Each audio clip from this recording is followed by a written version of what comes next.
Hello guys, welcome to my channel. This is the 40th tutorial in this course, and in this tutorial we are going to talk about the break statement.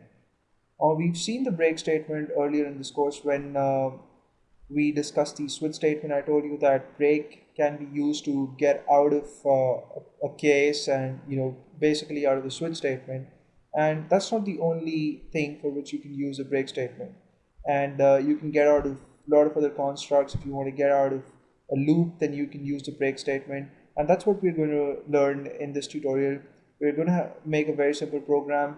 I'm going to declare an integer. I'll give it initial value of 0, and then we're going to use while loop to loop through the values for the control variable from 0 to 9, and then we're going to see how we can use the break statement to prematurely terminate the execution of a loop and get out of it while the iterations are being performed, right? So as you can see, using code blocks, I've saved a file.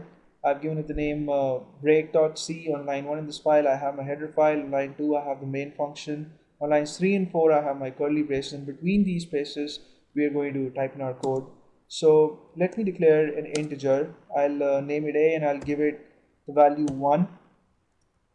On the next line, I'm going to type in while, and the test condition for the loop is going to be while a is less than 10, right? So in total, there are going to be how many? 9 iterations for the loop, but we're going to see how we can cut down on the number of iterations for the loop without altering the test condition, right? So let's first not use break and see how this loop works.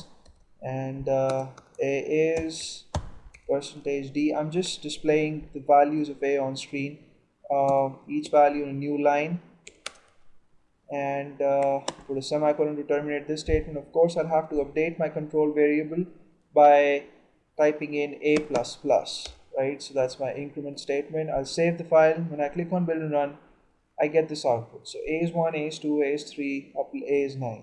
So these are 9 sentences in the output window. Now, what if I want the loop to have iterations till the value of a is 5 and then get out of it as soon as the value of a reaches 5, right? And if I want the value of a to be stuck at 5 and not be incremented to 6. In that case, between this statement and the increment statement, I'll have to put in something that would inform the loop that it's supposed to get out before the value of a is incremented to 6 from 5.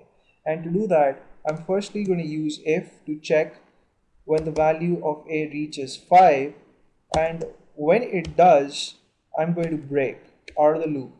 And the syntax for break is pretty simple. You type in the keyword break and then you put in a semicolon. You don't have to type in a set of parentheses or give it arguments or anything. It's just one single keyword. You type in that and you put a semicolon after it, and it would work.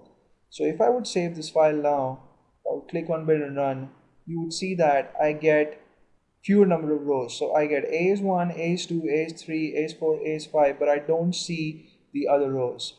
And what has happened is the loop kept on running, and then when the value of a reached 5, the if statement evaluated to true, and this break statement within the body of if got executed and we got out of the loop, right?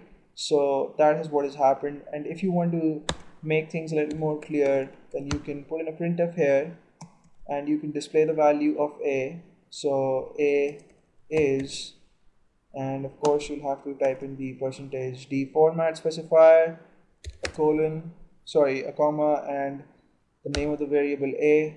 Save the file. When I click on build and run, you see that I get on the last line that a is 5. So the value of a has been stuck at 5. So that's it for now. In the next tutorial, we are going to discuss something interesting again for sure. Thank you so much for watching this one, and please subscribe to my channel in case you haven't already, and I'll see you soon.